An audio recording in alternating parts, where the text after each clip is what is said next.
जहाँ दहेज की बात हो रही है वहां भी निकाह पढ़ाया जा रहा है। बड़े बड़े आप बयान में सिर्फ बोलते हो कि नहीं फजूल खर्ची मत करो, आप इतना बड़ा दावत मत दो, लेकिन बड़े दावत में सब लोग नजर आते हैं, निकाह पढ़ाने वाले भी नजर आते हैं। फरहान साहब, हम जिस लड़की की बात कर रहे हैं वो सेल्फ डिपेंडेंट थी, वो जॉब कर रही थी। उसके जी। बाप ने एफआईआर में ये लिखा कि हमने 1.5 लाख रुपए इसे दहेज में दिए, 3 तोला सोना दिया, एक किलो चांदी दी। हम्म। हम इस केस की बात कर रहे हैं। आप मुझे बताइए कितने कितनी लड़कियों सबसे ने मतलब बेचारी ने गुर्बत में आके। आपने जो कहा कि ये दौरी की बात है, तो सबसे पहली बात ये है कि अगर कोई डिमांड करे तो पेरेंट्स को तो वहाँ शादी ही नहीं करनी चाहिए, मैं सोचता हूँ। कि हम लोग सोसाइटी का माइंडसेट चेंज करें, ज्यादा से ज्यादा लोगों को समझाए कि divorce as a title, as a tag is not a taboo. The emphasis on Islam, इसकी जो अंडरस्टैंडिंग है ये बहुत इम्पोर्टेंट है। हम लोग बातें इस्लाम की करते हैं, लेकिन जब एप्लीकेशन पे आता है, जब हमारी माशरे में इम्प्लीमेंटेशन का आता है, there is a huge disconnect. क्योंकि देखिए 1 मिनट के लिए वो लड़की हंसती है, 1 मिनट के लिए रोती है, 1 मिनट के अंदर वो ठीक है, खुद भी जाती एक बहुत ही फिल्मी जिंदगी का एहसास होता है। उन्हें लगता है ओ वहाँ म्यूजिक बजने लगेगी, पत्ते गिरने लगेंगे, हम घूमते रहेंगे। एक ऐसा परसेप्शन होता है कि हाँ, हमारी लाइफ सबसे परफेक्ट होगी। अगर आपको कोई लड़का मार रहा है, अगर आपने जिससे शादी की वो आपसे मार रहा है, तो अल्लाह ने तलाक का निजाम बनाया है। तलाक एक तरीके से रहमत भी है। है। लेकिन हिंदुस्तान में ऐसे बहुत सारे घर हैं, बड़ी मुश्किल से अपनी बेटी को 2 पैसा जुगाड़ करके शादी कराता है, क्योंकि उसकी वो खुद भी नहीं खा पाता है ठीक से। उस हालात में जब बेटी के ऊपर गुजरती है, वैसे माँ बाप को इस टाइप के सिचुएशन को संभालना बड़ा मुश्किल होता है। मोहसिन साहब, जो निकाह पढ़ाने वाले हैं पहले इस बात को पूछे कि क्या तुम दहेज ले रहे हो या नहीं ले रहे हो। अगर दहेज ले रहा है तो बाइकआउट कीजिए ना। हम लोग को लड़कियों के पेरेंट्स को भी काउंसिल करना चाहिए कि दहेज पूछने वालों को मत दो, क्योंकि बहुत गलत है। इस्लाम में दहेज का कोई कॉन्सेप्ट ही नहीं है। महर का कॉन्सेप्ट है लेकिन दहेज का कॉन्सेप्ट नहीं है। सो एजुकेट, हम लोग समझा सके कि आपके राइट्स क्या है, शरिया लॉ के हिसाब से आपके राइट्स क्या है। अब जैसे अगर खुला भी हो रहा है तो अल्लाह भी कुरान में कहते हैं कि ईज से हो, अच्छे से हो, एहसान से हो। ऐसा नहीं कि आप टॉर्चर करो या बुरे बातें कहो, भला बुरा करके डिवोर्स होना है। डिवोर्स भी अच्छे से इजी से हो सकता है। आज बात करते हैं एक खुदकुशी के बारे में, जिसका नाम था आयशा आरिफ खान। इन्होंने खुदकुशी कर लिया और इसी के ऊपर हमारे साथ 3 लोग जुड़े हैं। एक तो जुलेखा राजानी है, जो कि साइकोलॉजी में एक्सपर्ट है। उसके बाद मोहसिन रशीद साहब है, और फिर जाकिर हुसैन साहब। तो ये जो खुदकुशी हुई है, इसके 3 पहलू हैं, और लोगों ने बहुत ज्यादा अपने अपने तौर पे वीडियो के ऊपर अपने तरीके से कमेंट कर रहे हैं। तो ये बड़ा जरूरी है चीजों को क्लियर करना कि ये सब हालात कैसे पेश आते हैं। तो पहला मेरा पॉइंट ऑफ व्यू है, क्या उस लड़की ने ये जो कदम उठाया था वो सही है। दूसरा मेरा पॉइंट होगा कि उस लड़की ने खुदकुशी क्यों की, और क्या हम इसको जस्टिफाई कर सकते हैं, और इसका सोल्यूशन क्या है। तो मैं चाहूंगा सबसे पहले इसके ऊपर अपने तरफ से कमेंट दें। जुलेखा, आप बताइए, आप क्या सोचती हैं, क्या उस लड़की ने ये कदम उठाया था वो सही था या गलत था। Um, First of all, thank you so much for having me here. Farhan Bhai, Alhamdulillah, it's really nice to be on IMB. I'm a big fan of IMB, so it's really nice to be here. So, मुझे लगता है कि हालातों के वजाहत से के हिसाब से उन्होंने ये बहुत बड़ा कदम उठा लिया है, लेकिन हमारी society also has to come forward. हमें भी आगे आना चाहिए। काउंसलिंग के पर्सपेक्टिव से हम लोग को ये सब प्रोसेस को इजी करना है। हम लोग को वी हैव टू काउंसिल ऐसे केसेस जहाँ पे देयर कॉन्फ्लिक्ट्स जो हो रहे। अब सैडली हमारे कम्युनिटी में counselling is still catching up. अभी भी उसने अपना मतलब साइकोलॉजी एंड काउंसलिंग को उतना प्रायोरिटी आजकल नहीं देते हैं। If you see Christian community which is a very good example, उनका चर्च से ही बिफोर द शादी से पहले लड़का और लड़की को कंपल्सरी काउंसलिंग करवाया जाता है। So what are the things जो उन्हें कराया जाता है, कॉन्फ्लिक्ट मैनेजमेंट कैसे होता है, क्योंकि हर शादी में कॉन्फ्लिक्ट्स तो आते ही हैं, राइट। एंड फर्स्ट ईयर हो या 5 years हो या 10 years हो, सो लाइक व्हाटएवर माइलस्टोन में आपकी शादी खड़ी है, कॉन्फ्लिक्ट्स तो आने ही हैं। क्योंकि बोथ द फैमिलीज अलग होते हैं, हर फैमिली का डायनामिक अलग होता है, दो अलग लोग साथ में आ रहे हैं एक रिलेशनशिप में, तो कॉन्फ्लिक्ट मैनेजमेंट के बारे में उन्हें बताया जाता है। फिर रिलेशनशिप के जो बहुत अहम पिलर्स क्या हैं उनके बारे में उन्हें समझाया जाता है। जैसे आजकल one of the biggest factors divorce के लिए है एक्स्ट्रा मैरिटल अफेयर्स, और अभी विद टेक्नोलॉजी इतना इजी हो गया है कि कोई मिल गया चैट करते रहो या मिलो वगैरह वगैरह। सो ये रिलेशनशिप के जो बहुत इंपॉर्टेंट चीज है जैसे ट्रस्ट है या दूसरे को समझना है या बैठ के बात करना है, ये सब समझाया जाता है। सो यू हैव इंटीमेसी के क्या रूल्स है या रिलेशनशिप्स है या फैमिली को कैसे साथ लेकर चलना है, कैसे बैलेंस करना है, हर चीज प्री मैरिटल काउंसलिंग में समझाई जाती है। And one of very good factors, मुझे ये बताइए कि इस लड़की का जो कदम इसने जो उठाया है, आपको क्या लगता है सही था? नहीं, मुझे लगता है कि उन्होंने बहुत ही एक्सट्रीम स्टेप उठा लिया है। ये गलत स्टेप था, क्योंकि ऐसे बहुत सारे लोग हैं जिन्हें मैं जानती हूँ, आई नो सर्कमस्टांसेस ने उन्हें फोर्स किया है कि ये इतना बड़ा कदम उठाए, लेकिन हिस्ट्री इज विटनेस की इतने सारे लोगों ने ये ऐसी चीजें सर्वाइव किए हैं with their strength and they have come out much more stronger, और वो बहुत ही स्ट्रॉन्गर पर्सनालिटीज बन के आए हैं। सो आई थिंक ये बहुत एक्सट्रीम और बहुत बड़ा स्टेप था उनका। जी, मैं ये आपसे पूछ रहा हूँ, लड़की ने ये जो कदम उठाया था, क्या आपके हिसाब से क्या लगता है ये सही था? तब ये निहायत ही गलत कदम है। किसी भी सर्कमस्टेंस की वजह से, किसी भी कंडीशन की वजह से हम इस कदम को सही तो छोड़िए, हमें गलत की भी इसकी डिग्रीज डिफाइन करना पड़ेंगे। मेरी नज़र में जो सबसे बड़ा गलत कदम है वो ये गलत कदम था। आपके सर्कमस्टेंसेस कुछ भी हो, आप में प्रॉब्लम ये है कि आपकी परवरिश की कमी थी, आपने एक एग्जाम्पल सेट किया है आने वाली मुस्लिम बच्चियों के लिए, आप ये दिखाना चाह रही हो कि बहुत हंस रही हो आप जान देने के लिए, बहुत कोई बड़ा काम कर रही है।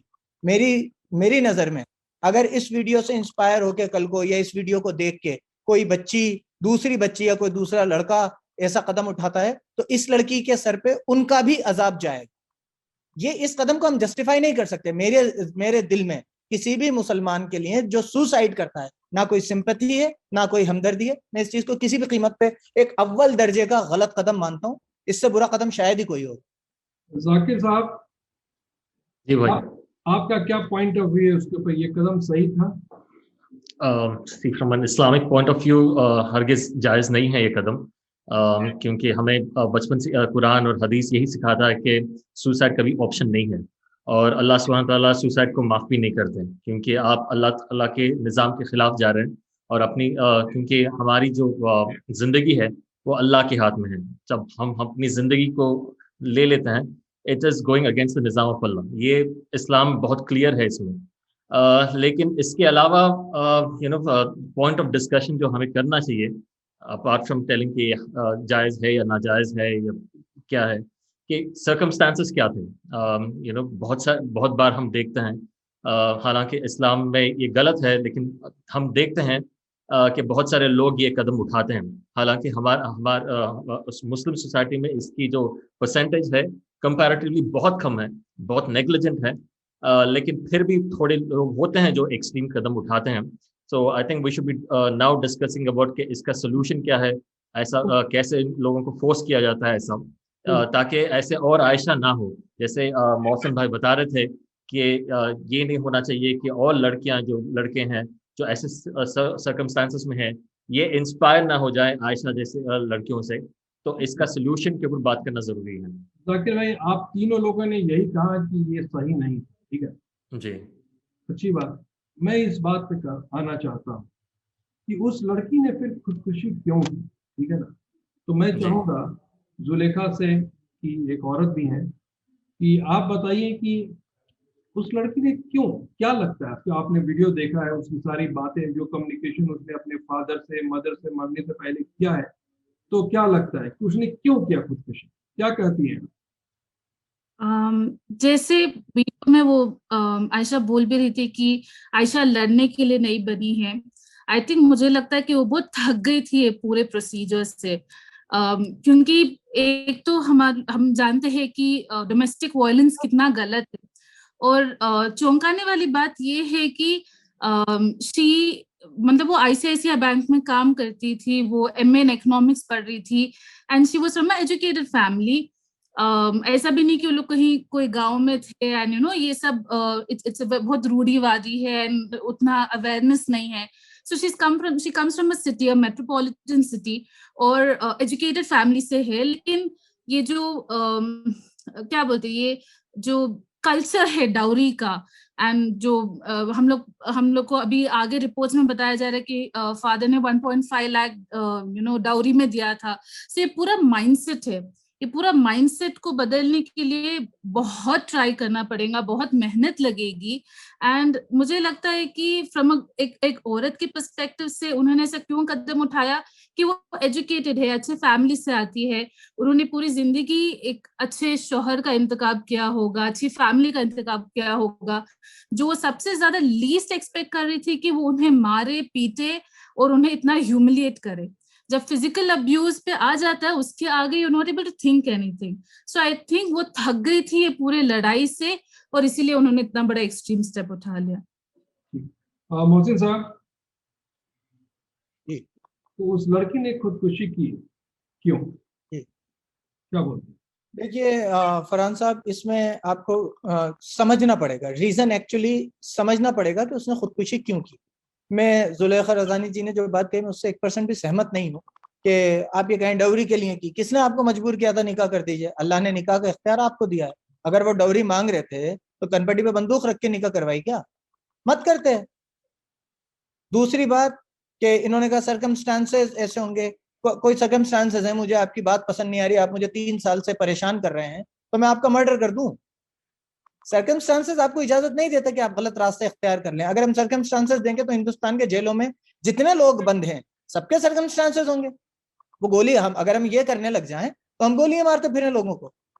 दूसरी बात ये कि उसने असल रीजन समझिए कि उसने, मैं with due respect to all my sisters and every female, मैं आप ये मत समझिएगा कि मैं उन्हें गलत कह रहा हूं, लेकिन मैं जो एक परसेप्शन है, जो एक मिसकंसेप्शन है, उसकी बात कर रहा हूं। देखिए, एक लड़की जब शादी करती है, एक लड़का जब शादी करता है, तो उन्हें एक बहुत ही फिल्मी जिंदगी का एहसास होता है। उन्हें लगता है ओ वाह, म्यूजिक बजने लगेगी, पत्ते गिरने लगेंगे, हम घूमते रहेंगे। एक ऐसा परसेप्शन होता है कि हाँ, हमारी लाइफ सबसे परफेक्ट होगी। असल बात यह है कि जब आपकी एक्सपेक्टेशंस उस लेवल पे बढ़ जाती हैं और आपको वो नहीं मिलता, जब आपके कंसेप्ट क्लियर नहीं होते, तो ये सारी प्रॉब्लम्स आती हैं। मुझे एक चीज समझाइए कि उसने शादी की, अपनी मर्जी से की, जैसा कि वीडियो में लग रहा है, प्यार करते हैं आरिफ से, उसे परेशान थोड़ी ना करेंगे। कुछ लव स्टोरीज तो निकाह के बाद भी अधूरी रह जाती हैं। तो इससे मुझे ये लगता है कि जो उनकी शादी थी वो लव मैरिज थी, उसको एक्सपेक्टेशंस बहुत ज्यादा थी। मैं ये नहीं कह रहा कि वो लड़का मारता नहीं होगा, या मैं ये नहीं कह रहा कि उसने दहेज नहीं मांगा होगा, लेकिन हमें हमारी सर्टेन लिमिट्स तय करना पड़ेंगी कि किस लिमिट पे जाके हमें रुक जाना है। अगर आपको कोई लड़का मार रहा है, अगर आपने जिससे शादी की वो आपसे मार रहा है, तो अल्लाह ने तलाक का निजाम बनाया है। तलाक एक तरीके से रहमत भी है। हम हिंदू कल्चर को एडॉप्ट नहीं कर सकते कि भाई हमारा तो 7 जन्मों का रिश्ता हो गया, ऐसा नहीं है। इस्लाम में मैरिज इज अ कॉन्ट्रैक्ट, एक रिलीजियस एक्टिविटी, एक रिलीजियस प्रोसेस नहीं है, इट इज अ कॉन्ट्रैक्ट। तो आपने अगर शादी कर ली, सामने वाला आपको मार रहा है, तलाक ले लीजिए, किसने रोका है आपको? आपको सामने वाला दहेज मांग रहा है, तलाक ले लीजिए। आपको सामने वाला पढ़ने नहीं दे रहा, तलाक ले लीजिए ना, क्या प्रॉब्लम है? जब आपकी, देखिए, at the end of the day the thing matters is कि आप किसी के साथ रह के कितने खुश हैं, आप किसी के साथ अच्छी जिंदगी गुजार रहे हैं। नहीं, इस्लाम इसीलिए परफेक्ट है। अगर ये किसी गैर मुस्लिम के बारे में बात हो रही होती तो मैं ये पर्सपेक्टिव नहीं रखता, लेकिन ये एक मुसलमान के बारे में बात हो रही है। वो लड़की बुरखे में थी, वो अल्लाह की बात कर रही थी, इसलिए मैं ये बात कर रहा हूँ। इस्लाम परफेक्ट है इसीलिए कि उसने, मोहसिन का थोड़ी सी एक बात पूछूंगा। देखिए, आपने जो जी, बात कही जी, वो एक तरफ है। हर किसी का जो मेंटल बैलेंस होता है, सोच होता है, बिल्कुल जरूरी नहीं है कि वो आपके तरह सोच पाए या मेरे तरह ठीक सोच है, पाए। और वाजिब दिमाग बात। की हालत ऐसी भी नहीं होती है कि वो इतना स्ट्रांग हो कि वो बात को समझ पाए। ठीक है। और आप जनरली जानते भी हैं, लड़कियां उतनी स्ट्रांग नहीं होती है, सबकी बात नहीं है लेकिन ज्यादातर। ठीक है। हम्म, तो उस सिचुएशन में अगर आप ये कहें कि नहीं वो लड़की ने गलत किया टोटली, तो ये भी हो सकता है कि आपने इतना ज्यादा दबाव डाल दिया था और इतना ज्यादा उसको आपने टॉर्चर कर दिया था, तो उसके पास कोई रास्ता नहीं बच रहा था। अब मेंटली बैलेंस नहीं थी, क्योंकि देखिए 1 मिनट के लिए वो लड़की हंसती है, 1 मिनट के लिए रोती है, 1 मिनट के अंदर वो कूद भी जाती है। तो ये भी हो सकता है, हम नहीं जानते, अल्लाह बेहतर जानता होगा। और ऐसे ही हो, क्योंकि देखिए जहाँ तक आप लोगों ने ये कहा कि इस्लाम में, और मैं भी जानता हूँ कि ये जायज़ नहीं है और उसकी बहुत बड़ी सजा है। तो मैं ये तो चाहता हूँ कि अल्लाह अगर उसको इसलिए कंसीडर करते मेंटली वायलेंस नहीं थी, तो उसके लिए ज्यादा बेहतर होगा। क्या बोलते हैं? नहीं देखिए फरहान साहब, मैं इसमें एक बात, मैं इसमें कोई भी लोगों को अच्छी लगने वाली या लाग लपेट वाली बात नहीं करूंगा। वो लड़की मेंटली इम्बैलेंस नहीं थी, वो दिख रही है, वो अपने माँ बाप से बात कर रही है, वो बात करते टाइम रो रही है, वो अपना वीडियो बना रही है, उसे ये होश है कि मेरे शोहर को परेशान मत करना, कब तक लड़ोगे। मैं इस बात को नहीं मानता। दूसरी बात देखिए, इसकी मेन रूट जो है वो मैं आपको बताना चाहूंगा। प्रॉब्लम क्या है, उसकी एक्सपेक्टेशंस थी, उसकी लड़ाई हुई अपने घर से, वो अपने घर आके रह रही थी, उसे अपना शोहर भी चाहिए था और उसे वो सारी चीजें भी चाहिए थी जो उसके अकॉर्डिंग हो।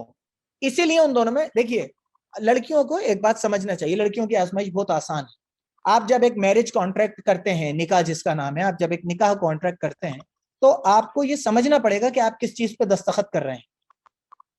इस्लाम के अकॉर्डिंग अगर ये जो सारी प्रॉब्लम्स आ रही हैं, इसकी वजह ही ये है कि हमें अपने जिंदा रहने का मकसद नहीं पता, हम दुनिया में क्यों हैं ये हमें नहीं पता। जैसा कि हमारी जुलेखा रज़ानी जी ने बताया कि वो लड़की बैंक में काम कर रही थी, ग्रेजुएट थी, मास्टर्स डिग्री कर रही थी, उसके माँ बाप ने दुनिया की रोटी कमाने के लिए, जिसका अल्लाह ने वादा किया है, जिसके जिम्मा अल्लाह ने लिया है रोजी का, उसके लिए तो एमए तक पढ़ाया। लेकिन जहां उसे अपनी जिंदगी का रूट समझना था, जो उसकी मुश्किल से 30 घंटे की क्लासेस थी, अगर कुरान का एक पारा आप हिंदी में पढ़ें या अपनी लैंग्वेज में पढ़ें तो 1 घंटा लगता है। 30 घंटे में आप अपने बॉडी का, अपने मेंटल लेवल का पूरा सॉफ्टवेयर समझ सकते हैं। तो आपने एमए तक की पढ़ाई तो उसे करा रहे थे, लेकिन कुरान आपने नहीं समझाया। अगर वो कुरान पढ़ी हुई होती, मैं डेड श्योर हूं इस बात के लिए कि वो कुरान पढ़ी हुई नहीं थी। हाँ, अरबी में रट्टा लगाया हो, मैं उसे कंसिडर नहीं करता जब तक आपको पता नहीं हो कि मैं अल्लाह आपसे चाहता क्या है। तो वो कुरान समझी हुई नहीं थी, वो कुरान अपनी जबान में पढ़ी हुई नहीं थी। अगर उसका ये कंसेप्ट क्लियर होता तो वो ये नहीं कहती कि मैं अल्लाह से मिलने जा रही हूँ, पता नहीं अल्लाह माफ करेंगे कि नहीं। अल्लाह माफ नहीं करेगा। अल्लाह के नबी की हदीस है कि एक साहब थे, उन्होंने अपने आप को घावों की वजह से कत्ल कर लिया था, उनके वाउंड्स से बहुत ज्यादा उसमें तकलीफ थी, तो उन्होंने अपने आप को कत्ल कर लिया था। तो अल्लाह के नबी ने फरमाया कि अल्लाह फरमाता है, मेरे बंदे ने अपनी जान लेने में मुझसे ज्यादा जल्दी की, तो मैं इसकी सजा में इसके ऊपर जन्नत हराम करता हूं। तो अल्लाह अपने कहे के खिलाफ नहीं करता। तो मेन रूट ये है कि हमारी बच्चियों को और हमारे बच्चों को अपनी जिंदगी का जो सॉफ्टवेयर है, जो तालीम है कुरान, उसकी नॉलेज ही नहीं है। तो ये चीजें होना लाजिम है, इसकी वजह उनके माँ बाप है। मोहसिन भाई, जो पॉइंट आपने कहा कि दीन का नॉलेज होना बहुत जरूरी है, जिसकी वजह से नहीं होने की वजह से ये सारी चीजें होती हैं। जाकिर साहब, इसके ऊपर आपका कमेंट चाहूंगा। जो मोहसिन भाई ने और जो जुलेखा ने बोला, मैं आपका कमेंट चाहूंगा। जैसे मैंने पहले भी बताया था, there is no justification suicide का इस्लाम में, हरगिज़ भी नहीं है, और मैं भी जस्टिफाई नहीं करना चाहता हूँ। हालांकि देखिए, जैसे मैंने पहले भी कहा था, बियॉन्ड हलाल और हराम भी हमें सोचना चाहिए कि हैं ऐसे हमारे माशरे में ऐसे लोग हैं जो ऐसे कदम उठा रहे हैं, उठाते पहले भी आए हैं, उठा भी और सामने आगे भी जाके उठाएंगे। एक सोल्यूशन डेफिनेटली है, जैसे मोहसिन भाई बता रहे थे, कि जो इस्लाम को जानता है, पहचानता है और जो कुरान को समझा है, देयर इज नो एग्जाम्पल के ऐसे लोग ने अपनी जान कुर्बान, अपना जान लिए हैं। There is no example of it. हम नहीं जानते कि ये लड़की कितना इस्लाम जानती थी या नहीं जानती थी, that's a different story all together. लेकिन जो इस्लाम जानता है वो कभी भी ऐसा कदम उठाता नहीं है, सो दैट्स फॉर श्योर। लेकिन हमें इसके बियॉन्ड भी ये समझना चाहिए कि ऐसा क्या हो रहा है हमारे माशरे में, क्या गलतियां हो रही है पेरेंट्स के तौर से या सोसाइटी के थ्रू से, जहां पे हम फोर्स करते हैं लोगों को कि ऐसे कदम उठाए जाए। एक जरूरी एक बात मोहसिन भाई ने भी कहा था कि पेरेंटिंग में कोई कमी रहेगी होगी, कि उन्होंने समझाया नहीं होगा। इट्स पॉसिबल कि ये भी है, कि जब एक लड़का लड़की शादी होते हैं, जैसे जुलेखा भी बता रहे थे कि इनका काउंसलिंग नहीं होता, कि हमारे एक्सपेक्टेशंस जो हैं बहुत ज़्यादा होते हैं। लड़के के भी बहुत सारे एक्सपेक्टेशन होते हैं, लड़कियों के भी बहुत सारे एक्सपेक्टेशन होते हैं। जब ये एक्सपेक्टेशन मैच नहीं होता, तब एक एक मैरिज में मैरिज में एक रुकावट आती है कि जब एक्सपेक्टेशंस मीट नहीं होता। इट्स द सेम थिंग जब कंपनीज में भी एम्प्लॉयज में एक्सपेक्टेशन मीट नहीं होता, तो उनके जो रिलेशनशिप है it takes a hit. So same thing with marriage also. But counselling, जैसे Zulekha was emphasising, counselling is very important. Parents के थ्रू से अगर एक लड़की इतना बड़ा कदम उठा रही है, इसका मतलब ये है कि parents failed to counsel her, के fail to help her out in this condition. उनके दोस्त भी हुए होंगे या सोसाइटी भी हुआ होगा, but she never found any consolation from anybody. इसे ये हो सकता है कि that's the reason she took such a big step, कि उनको कहीं पे भी राह नहीं दिखा। This is what I think, कि as a society एक failure है। I mean there is a lot of things that we can think about, counseling centers हो या family भी उनको मदद कर नहीं पाई, इसीलिए she couldn't see any solution at all, कि तब जाके ये कदम उठा पाए। I would like to add something here, Farhan bhai. Yeah. So अगर देखा जाए तो there are 3 things into play. अब ऐसे केसेस में हमें 3 चीजों का बहुत ज्यादा ख्याल रखना चाहिए। फर्स्ट इज काउंसलिंग टीम होनी चाहिए, एंड ये काउंसलिंग टीम ऐसी ना हो कि मैं 30 साल से शादीशुदा हूँ तो मैं जानती हूँ, नहीं। It's a proper train counsellor होने चाहिए जो रिलेशनशिप काउंसलिंग या मैरिटल काउंसलिंग या कॉन्फ्लिक्ट्स, इसमें सब महारत रखते हो। सेकेंड थिंग होनी चाहिए लीगल टीम। अब जैसे मैं मोहसिन भाई की बात से सहमत नहीं हूँ कि शायद ये लड़की के एक्सपेक्टेशन ज्यादा थे। यहाँ पे क्लियरली एक डोमेस्टिक वायलेंस का इशू चल रहा है। She was fed up of being hit, okay. And जब एक इंसान को तुम मारना पीटना शुरू कर देते हो तो तुम्हारे एक्सपेक्टेशंस तो गए भाड़ में, कुछ बचता ही नहीं है। तुम्हारा जो सेल्फ एस्टीम होता है, जो तुम अपने आप को मिरर में देखते हो एंड यू फील कि यू आर वर्थ समथिंग, पूरा इट्स बिकॉज जब तुम मारपीट पर उतर जाते हो तो उससे ज्यादा क्या एक्सपेक्टेशंस होंगे कि इंसान के, जब एक इंसान मारपीट पे उतर जाता है तो वहां पे तो कुछ एक्सपेक्टेशंस रहते हैं। तो मुझे नहीं लगता है कि आयशा ने ये स्टेप उठाया कि उसके एक्सपेक्टेशंस मीट नहीं हो रहे थे। यहाँ पे क्लियरली बात हो रही है डोमेस्टिक वायलेंस की, इन लॉज का टॉर्चर या हस्बैंड का torture where they were hitting her, and that's a very big thing for anybody, right? So that's first हमें आपके बात से मैं 100% सहमत हूँ, और मैं इसको ये कहता हूँ कि हमारे समाज में ये जो मारपीट है जरूरत से ज्यादा हो गया है। जरूर है, एग्जैक्टली, बहुत ज्यादा है। और मैं अल्फाज भी सुनता हूँ जब मैं मीडिया में हूँ, मेरे पास बहुत सारे बहनों का कॉल आता है, जिस तरह से कॉल आता है कि जिस तरह से गाली दी जाती है, गलौज की जाती है, लैंग्वेज पे कंट्रोल नहीं है मर्दों का, ये बहुत बड़ा जुल्म है। और ऐसे लोगों को तो मैं जालिम ही कहता हूँ कि ठीक है। फरहान साहब ये है क्यों? क्योंकि आप बर्दाश्त करते हैं, आप मत करिए। मैं एक बात ही कहता हूँ, आपको कहीं तो लिमिट, एक लाइन खींचना पड़ेगी ना। जब आपके साथ पहली बार गाली बकी, आप एक बात ये बता दीजिए कि ये बर्दाश्त नहीं है, लेकिन जब आपके साथ ये हैबिचुअल हो गया तो आप मत रहिए। इसका सोल्यूशन तो, या आप ये कहेंगे कि मैं आखिर में जाके खुदकुशी करूं? आप जो बोल रहे हैं बहुत आसान बात है, कह देना कि एक लड़की को घर छोड़ के चली जाए। एक बार लड़की जैसे एग्जैक्टली फरहान भाई, एक बार शादी टूट जाए, कोई दूसरा मिलता नहीं है संभालने के लिए। टैबू, एग्जैक्टली, सही। तुम्हें बहुत चीजें हैं। एक्चुअली मोहसिन भाई, इस बात पे एकदम मैं सहमत नहीं करूंगा कि आप टॉर्चर हो रहे हैं तो आप निकल जाइए, आवाज उठा लीजिए। नहीं, जब मुझे, चलिए मैं आपसे ये पूछना चाहता हूँ, मैं एक बात अपनी ये रखना चाहता हूँ कि चलिए अब हम उस एक्सट्रीम केस की बात कर रहे हैं जहां पर आप डोमेस्टिक वायलेंस के शिकार डेली हैबिचुअल बेसिस पे बन रहे हैं, तो उसका सोल्यूशन क्या है?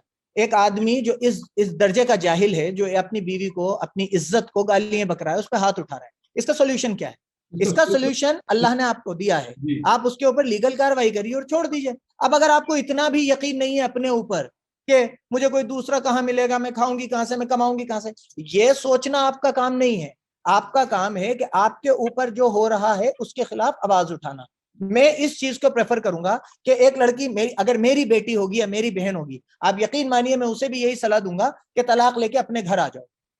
तलाक एक बुरी चीज नहीं है, तलाक एक सिस्टम है। मुफती साहब, आप पढ़े लिखे इंसान हैं, आपके अंदर काबिलियत है, आपके पास घर दरवाजे हैं, आप बुला सकते हैं। लेकिन हिंदुस्तान में ऐसे बहुत सारे घर हैं, बड़ी मुश्किल से अपनी बेटी को 2 पैसा जुगाड़ करके शादी कराता है, ठीक है, उसकी वो खुद भी नहीं खा पाता है ठीक से। उस हालात में जब बेटी के ऊपर गुजरती है, वैसे माँ बाप को इस टाइप के सिचुएशन को संभालना बड़ा मुश्किल होता है मोहसिन साहब। फरहान साहब, हम जिस लड़की की बात कर रहे हैं वो सेल्फ डिपेंडेंट थी, वो जॉब कर रही थी। उसके बाप ने एफआईआर में ये लिखा कि हमने 1.5 लाख रुपए इसे दहेज में दिए, 3 तोला सोना दिया, 1 किलो चांदी दी।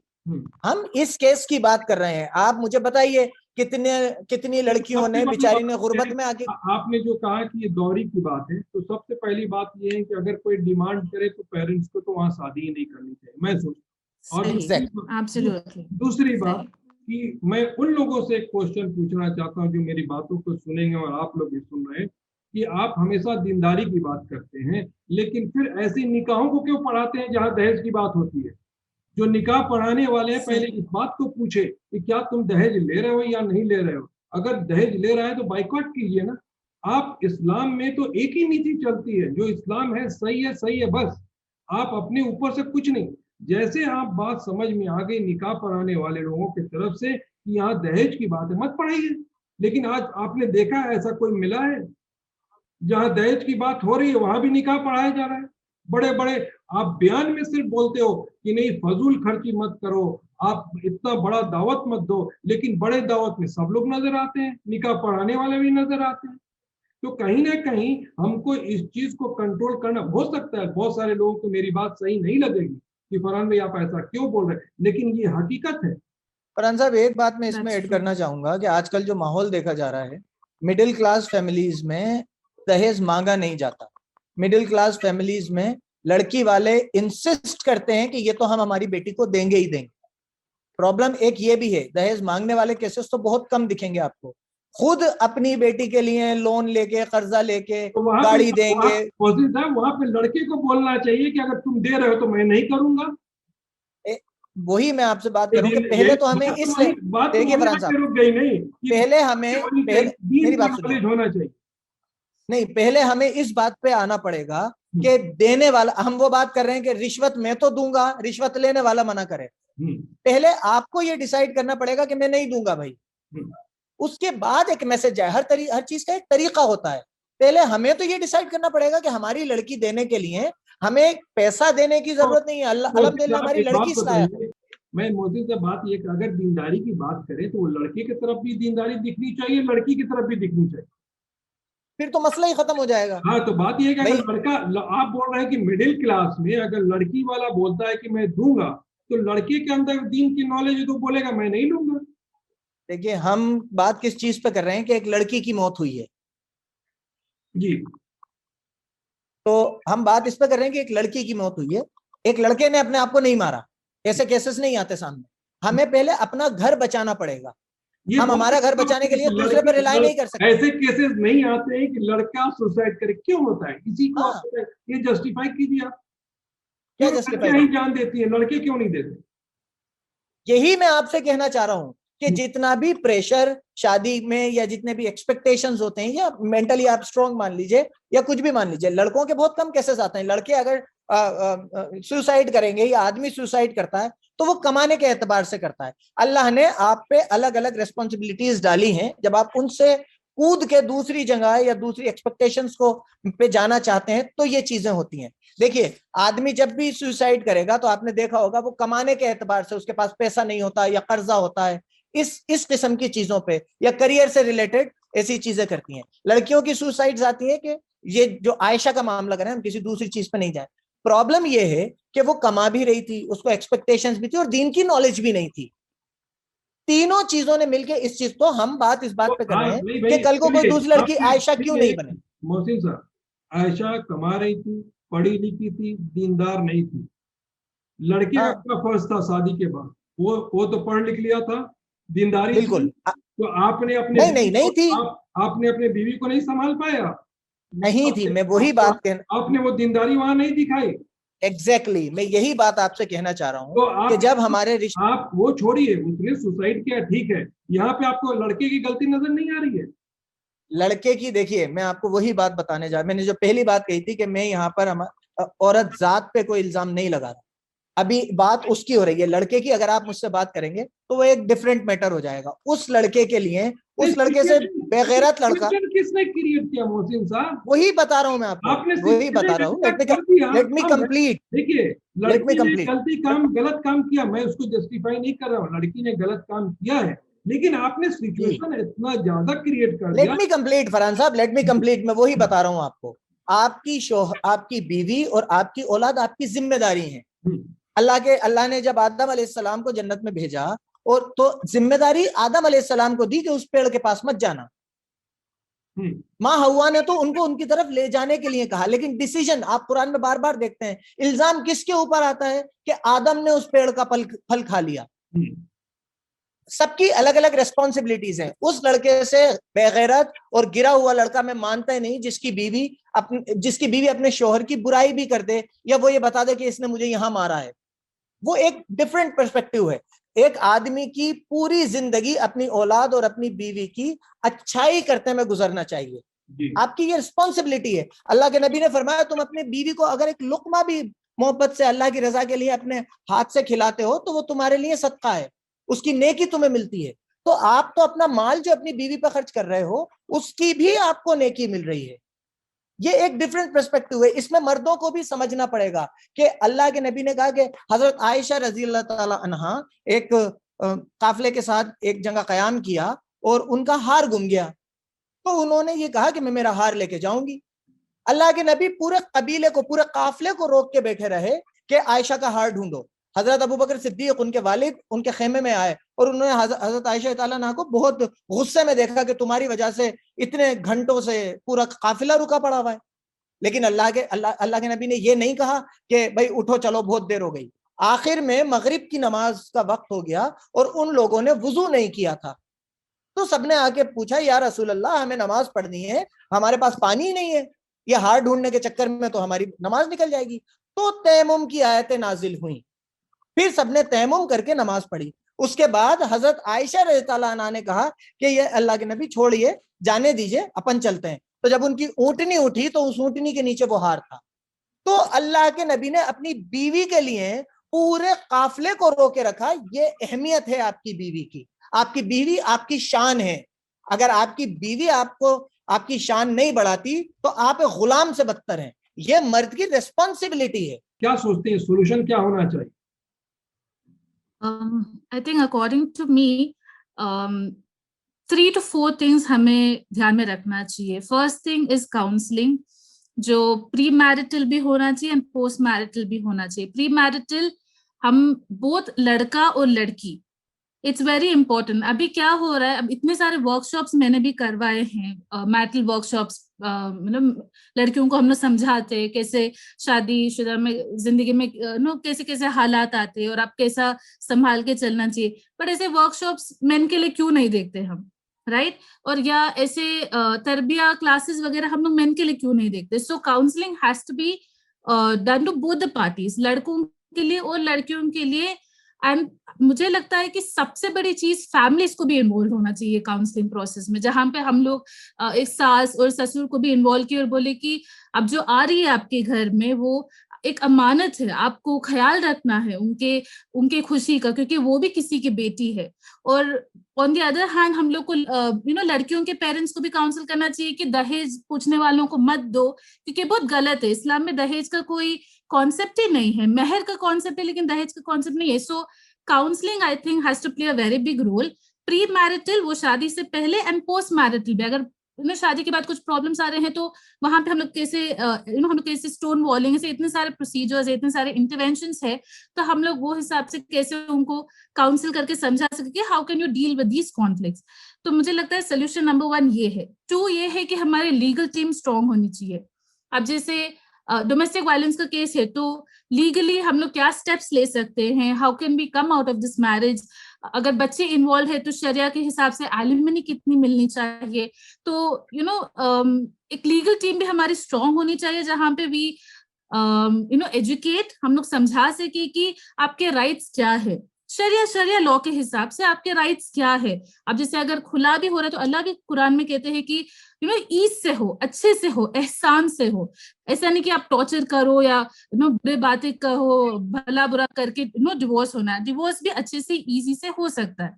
एंड थर्ड थिंग इज हमारी society has to be more progressive. हमारी सोसाइटी का माइंडसेट चेंज होना है। अब जैसे अगर आयशा जैसे लड़कियां अगर ये स्टेप क्यों लेती है, क्योंकि उन्हें लगता है कि अगर वो लोग शादी से निकल जाए तो it's a very big taboo to live with the title of divorcee, कि मैं डिवोर्सी हूँ, अब मेरी शादी नहीं होगी, मेरी फलाना कजन जिसकी डिवोर्स हो गई थी वो अभी भी घर बैठी है, उसके पेरेंट्स इतने टेंशन में है, वगैरह वगैरह। तो ये सब थॉट जब आते, जब आप देखते हो कि माशरे में इतना डिफिकल्ट हो गया है एक डिवोर्सी की शादी होना, स्पेशली जब आप एक लड़की हो, चाहे आप जितनी भी खूबसूरत हो या एजुकेटेड हो या वट एवर सर्कमस्टांसेस में आपकी शादी जब इतनी मुश्किल हो जाती है, that's where the problem comes. So हमारा third step has to be कि हम लोग सोसाइटी का माइंडसेट चेंज करें, ज्यादा से ज्यादा लोगों को समझाए कि divorce as a title, as a tag is not a taboo. हम लोग को इवन मेन को समझाना चाहिए कि टू कम फॉरवर्ड और ऐसे बच्चियों से या लड़कियों से शादी करना चाहिए। And on the other hand even if some और रिकंसाइलेशन, अब अगर ऐसे कुछ प्रॉब्लम्स हो रहे तो एक लीगल टीम है, काउंसलिंग टीम आके दोनों इसको बिठा के बात करे कि अच्छा अब क्या प्रॉब्लम, क्या है इसका सोल्यूशन, क्या है।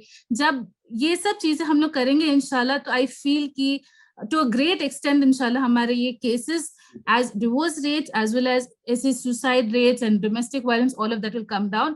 And एक लास्ट चीज मैं बोलना चाहूंगी कि इस तरबियत बहुत इंपॉर्टेंट है। इस्लाम की तरबियत भी हमें बचपन से बच्चों में डालना चाहिए। पेरेंट्स को भी बहुत कोशिश करना चाहिए कि लड़कों में और लड़कियों में, सिर्फ लड़कियों में नहीं, सिर्फ लड़कियों को तरबियत क्लासेस को भेज दो, लड़कों को सिर्फ कुरान रट्टा सिखा दो, नहीं, उसकी अंडरस्टैंडिंग, उसकी जो एप्लीकेशंस है, हर चीज हम लोग को कुरान भी बहुत एज अ बेस, बच्चों का बेस हम लोग को कुरान से अटैच करना है। सो आई थिंक दीज थिंग्स इंशाल्लाह will make a difference. Mohsin भाई सोल्यूशन दीजिए। देखिए सॉल्यूशन ये है फरहान साहब, सिंपल एक लाइन का सॉल्यूशन दूंगा। सॉल्यूशन ये है कि आपको अपने बच्चों को कुरान अपनी जबान में पढ़ाना पड़ेगा। खुदकुशी क्यों गलत है?